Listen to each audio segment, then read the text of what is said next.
Hello दोस्तों, नमस्कार, welcome, स्वागत है आप सभी का। दोस्तों आज हम बात करने वाले हैं आज की यानी कि 13 फरवरी से बनने वाली सभी महत्वपूर्ण करंट अफेयर्स जो आपके आने वाले सभी एग्जाम के लिए बेहद महत्वपूर्ण होंगी। तो वीडियो को शुरू से अंत तक जरूर देखा करिए और जो भी जानकारी आपको दी जाए उसे ध्यान से सुनिए और जो क्वेश्चन पूछा जाए उसका जवाब कमेंट में जरूर दिया करिए ताकि आपकी तैयारी और भी बेहतर हो सके। तो आइए बिना समय खराब की वीडियो को स्टार्ट करते हैं पहले सवाल से। पहला सवाल हमारे सामने आ चुका है। पहला क्वेश्चन है, निवेशक संरक्षण और शिक्षा कोष पर सलाहकार समिति का पुनर्गठन किसने किया है। ठीक है, तो निवेशक संरक्षण और शिक्षा कोष पर सलाहकार समिति का पुनर्गठन किसने किया है? सेबी ने किया है, नीति आयोग ने किया है, आरबीआई ने किया या फिर इनमें से कोई नहीं। तो सही जवाब हो जाएगा ऑप्शन नंबर ए यानी कि सेबी। आप देख सकते हैं। आइए अब इसके बारे में जानकारी करते हैं।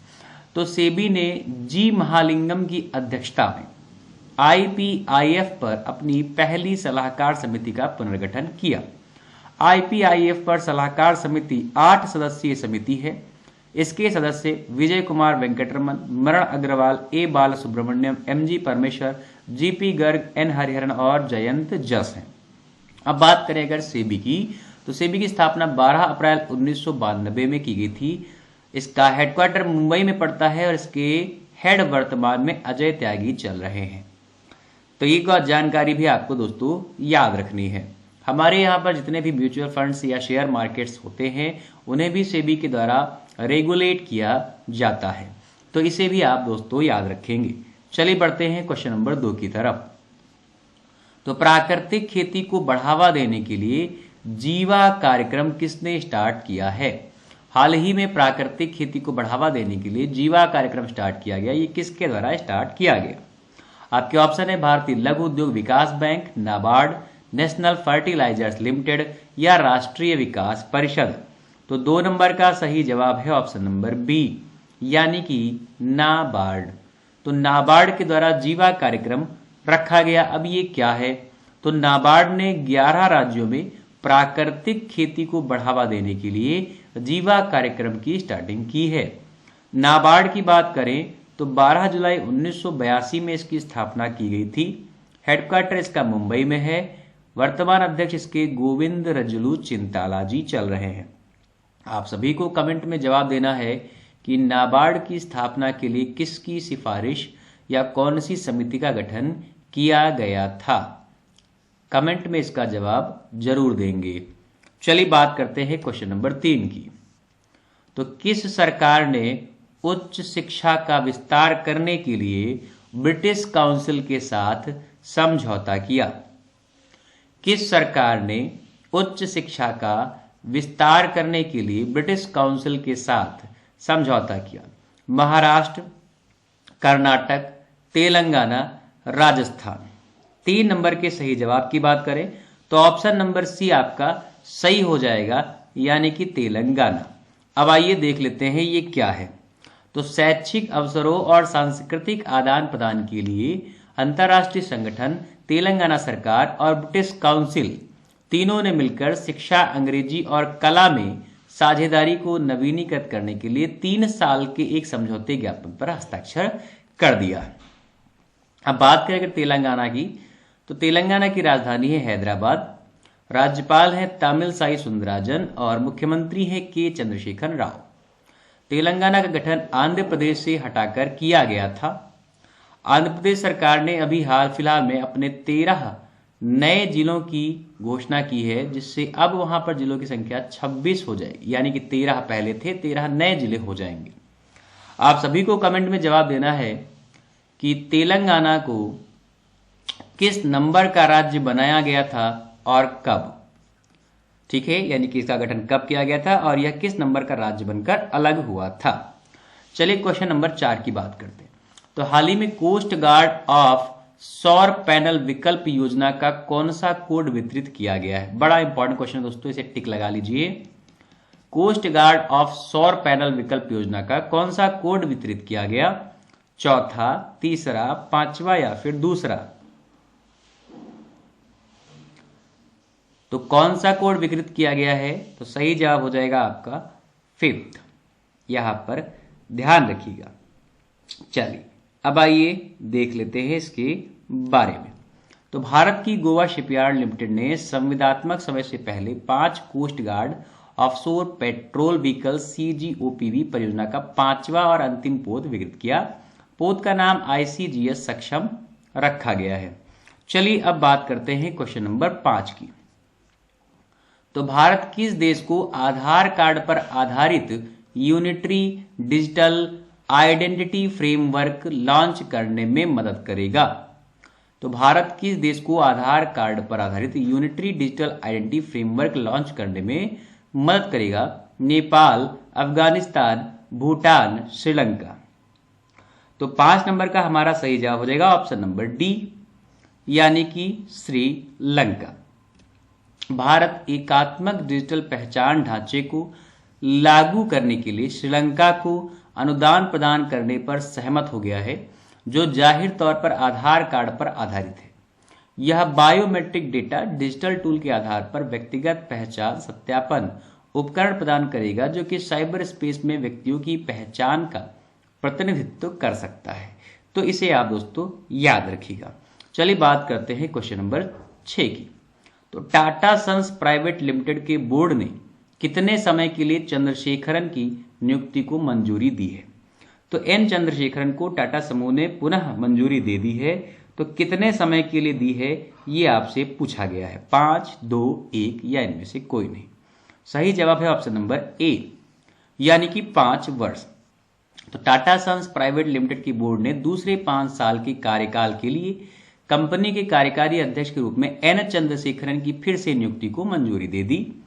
अध्यक्ष के रूप में चंद्रशेखरन का वर्तमान कार्यकाल फरवरी 2022 के अंत में समाप्त होना था। वह 2016 में टाटा सन्स के बोर्ड में शामिल हुए थे और 2017 में इसके अध्यक्ष के रूप में कार्यरत हो गए थे। तो इसे आप याद रखेंगे, क्वेश्चन अच्छा है।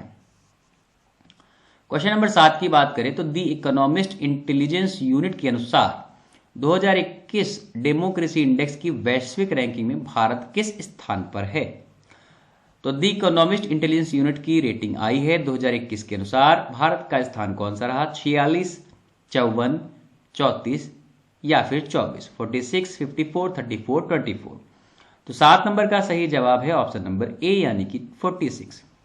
आइए, तो दी इकोनॉमिस्ट इंटेलिजेंस यूनिट के अनुसार डेमोक्रेसी इंडेक्स की वैश्विक रैंकिंग में भारत 46 स्थान पर है। 9.75 के स्कोर के साथ नॉर्वे सबसे ऊपर है, जबकि हमारा पड़ोसी पाकिस्तान 104 रैंक के साथ हाइब्रिड शासन की व्यवस्था में नीचे रखा गया। मुख्यालय बात करें इसकी तो लंदन यूनाइटेड किंगडम में पड़ता है। स्थापना 1946 में हुई थी। MD इसके रॉबिन ब्यू चल रहे हैं। ये जानकारी भी आपको दी इकोनॉमिस्ट इंटेलिजेंस यूनिट से याद रखनी है। क्वेश्चन नंबर 8 की बात करें तो कानून मंत्रालय के अनुसार न्यायमूर्ति मुनीश्वर नाथ भंडारी को किस उच्च न्यायालय का मुख्य न्यायाधीश नियुक्त किया गया है? मद्रास उच्च न्यायालय, पटना उच्च न्यायालय, इलाहाबाद उच्च न्यायालय या फिर राजस्थान उच्च न्यायालय। सही जवाब है ऑप्शन नंबर ए, यानी कि मद्रास उच्च न्यायालय। कानून मंत्रालय के अनुसार न्यायमूर्ति मुनीश्वर नाथ भंडारी को मद्रास उच्च न्यायालय का मुख्य न्यायाधीश नियुक्त किया गया। कमेंट में आपको जवाब देना है कि वर्तमान में कानून मंत्रालय किसके पास है? वर्तमान समय कानूनी मंत्री कौन है, बताइए। चलिए क्वेश्चन नंबर 9 की बात करें तो 45वां अंतर्राष्ट्रीय कोलकाता पुस्तक मेला कब से शुरू होगा? 45वां अंतर्राष्ट्रीय कोलकाता पुस्तक मेला कब से शुरू होगा? 28 फरवरी, 25 फरवरी, 26 फरवरी या फिर 22 फरवरी। 9 नंबर की सही जवाब की बात करें तो ऑप्शन नंबर ए आपका यहां पर बिल्कुल सही हो जाएगा, यानी कि 28 फरवरी। तो 45वां अंतर्राष्ट्रीय पुस्तक मेला 28 फरवरी से शुरू होकर 13 मार्च तक चलेगा। इस वर्ष का मुख्य विषय देश बांग्लादेश है। बंगबंधु की जन्मशती और बांग्लादेश की आजादी के 50 साल दोनों के कारण इस साल की थीम बांग्लादेश रखी गई है। बांग्लादेश दिवस 3 और 4 मार्च को मनाया जाएगा। मेले का उद्घाटन 28 फरवरी को मुख्यमंत्री ममता बनर्जी करने वाली हैं। कोलकाता के राज्यपाल की अगर हम बात करें तो जगदीप धनखड़ यहाँ के राज्यपाल हैं। चलिए बात करेंगे क्वेश्चन नंबर 10 की।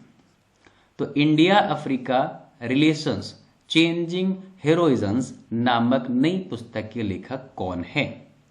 इंडिया अफ्रीका रिलेशंस चेंजिंग हेरोइजन्स, इस नई पुस्तक के लेखक कौन है? RC गंजू, अश्विनी भटनागर, रोहन जे अल्वा या फिर राजीव भाटिया।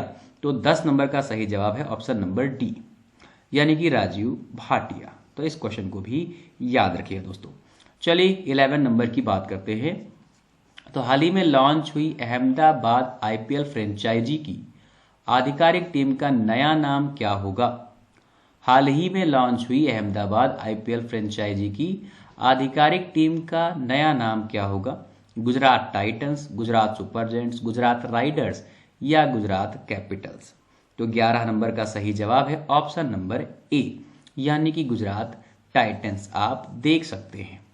चलिए अहमदाबाद IPL फ्रेंचाइजी को इसके मालिक CVC कैपिटल द्वारा गुजरात टाइटंस नाम दिया गया। हार्दिक पांड्या को इस टीम का कप्तान बनाया गया है, इस बात को याद रखिएगा। आपको पता है इस बार IPL में 2 नई टीमें शामिल हुई हैं, लखनऊ, अहमदाबाद। आपको कमेंट में जवाब देना है कि वर्तमान में इस IPL में खेलने वाली टीमों की संख्या कितनी हो जाएगी दोनों को मिलाकर। चलिए अब आज का अंतिम प्रश्न। हाल ही में कौन राष्ट्रीय एकल खिलाड़ी प्रणाली NSWS से जुड़ने वाला भारत का पहला केंद्र शासित प्रदेश बना है? तो राष्ट्रीय एकल खिड़की प्रणाली NSWS से जुड़ने वाला भारत का पहला केंद्र शासित प्रदेश कौन है? लद्दाख, जम्मू, पंडिचेरी या फिर अंडमान निकोबार। तो सही जवाब हो जाएगा हमारे पास ऑप्शन नंबर बी, यानी कि जम्मू कश्मीर। याद रखिए दोस्तों। तो हाल ही में जम्मू कश्मीर राष्ट्रीय एकल खिड़की प्रणाली के साथ जुड़ने वाला भारत का पहला केंद्र शासित प्रदेश जम्मू कश्मीर बन गया है। राष्ट्रीय एकल खिड़की प्रणाली एक डिजिटल निवेशक मंच है और इस प्रणाली के जरिए निवेशक अपनी व्यावसायिक आवश्यकताओं के मुताबिक मंजूरियों के लिए आवेदन कर सकते हैं। इसे सितंबर 2021 में केंद्रीय मंत्री पीयूष गोयल के द्वारा स्टार्ट किया गया था। तो दोस्तों ये जानकारी भी आपको याद रखनी होगी। तो आज के ये थे बहुत ही महत्वपूर्ण करंट अफेयर्स जो आज की डेट से बन सकते थे। उम्मीद करते हैं हमारी वीडियो आपको पसंद आ रही होगी। दोस्तों वीडियो पसंद आ रही है तो प्लीज़ चैनल को सब्सक्राइब करके वीडियो को शेयर करें ताकि ज़्यादा से ज़्यादा बच्चों के पास ये वीडियो पहुंच सके। मुलाकात करें कल नई वीडियो नई करंट अफेयर के साथ। आज के लिए इतना ही दोस्तों। नमस्कार, जय हिंद, जय भारत।